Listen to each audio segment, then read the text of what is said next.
Mr. Chairman, Ranking Member Grassley, members of the committee, on behalf of the entire FBI, I want to begin by saying to the brave women who testified here this morning, Ms. Biles, Ms. Maroney, Ms. Nichols, and Ms. Raisman, and I gather there were some others here today who were among the many who Nassar hurt.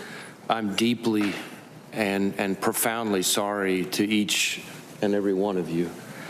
I'm sorry for what you and your families have been through. I'm sorry that so many different people let you down over and over again. And I'm especially sorry that there were people at the FBI who had their own chance to stop this monster back in 2015 and failed. And that is inexcusable. It never should have happened, and we're doing everything in our power to make sure it never happens again.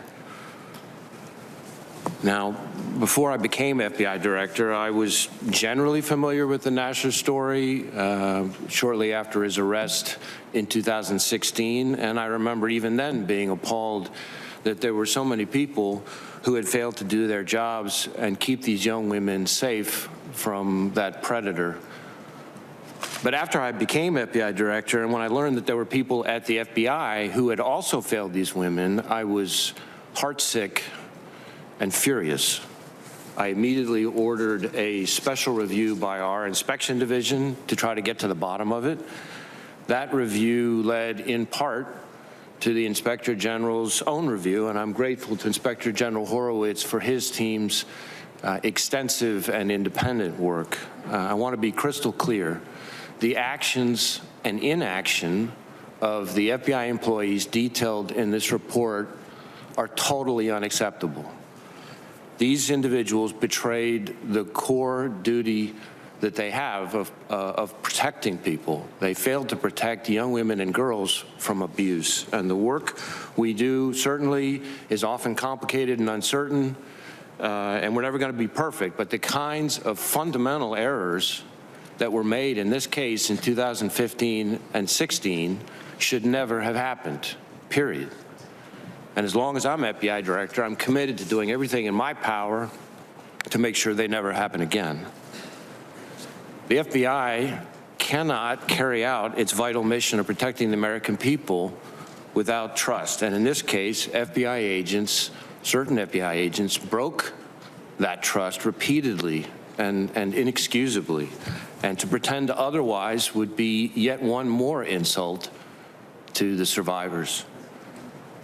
Failures like the ones that happen in this case threaten the very confidence we rely on every day to keep people safe. So I want to make sure the public knows that the reprehensible conduct reflected in this report is not representative of the work that I see from our 37,000 folks every day. The actions instead of the agents described in this report are a discredit to all those men and women who do the job the right way with uncompromising integrity, the way the American people rightly expect and deserve.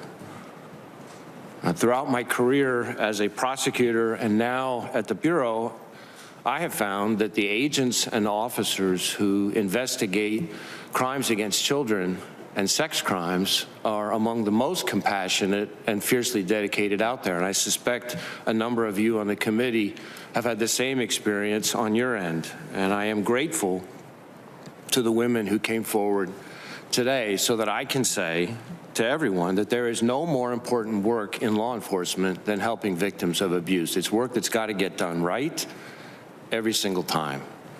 It is essential that we do everything we can to ensure that victims continue to come forward with confidence that their reports are going to be thoroughly and aggressively investigated. A big part of that is accountability and holding our folks to the highest standard our work requires. When I received the Inspector General's report and saw that the supervisory special agent in Indianapolis had failed to carry out even the most basic parts of the job, I immediately made sure he was no longer performing the functions of a special agent. And I can now tell you that that individual no longer works for the FBI in any capacity. As for the former Indianapolis special agent in charge. The descriptions of his behavior also reflect violations of the FBI's longstanding code of conduct and the ethical obligations for all FBI employees, especially senior officials. Now, that individual has been gone for the Bureau for about 3.5 years, having retired in January of 2018 before any review launched. And I will say it is extremely frustrating that we are left with little disciplinary recourse when people retire before their cases can be adjudicated. But let me be clear, people who engage in that kind of gross misconduct have no place in the FBI.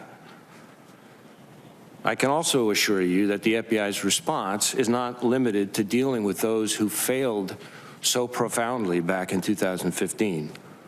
To make sure that something like this never happens again, we've already begun fully implementing all of the Inspector General's recommendations. That includes strengthening our policies and procedures, strengthening our training to firmly underscore the critical importance of thoroughly and expeditiously responding to all allegations of sexual assault or abuse. Because, as I said a moment ago, the American people are counting on us to get this done right every time.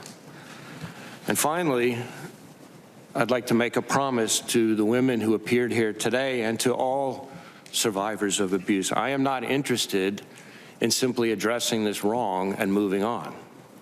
It's my commitment to you that I and my entire senior leadership team are going to make damn sure everybody at the FBI remembers what happened here in heartbreaking detail. We need to remember the pain that occurred when our folks failed to do their jobs. We need to study it. We need to learn from it. That is the best way I know to make sure that this devastating tragedy is never repeated. So thank you, Mr. Chairman, Ranking Member Grassley, and members of the committee for the opportunity to testify today. I look forward to your questions. Thank you. Hi, everyone. George Stephanopoulos here. Thanks for checking out the ABC News YouTube channel. If you'd like to get more videos, show highlights, and watch live event coverage, click on the right over here to subscribe to our channel. And don't forget to download the ABC News app for breaking news alerts. Thanks for watching.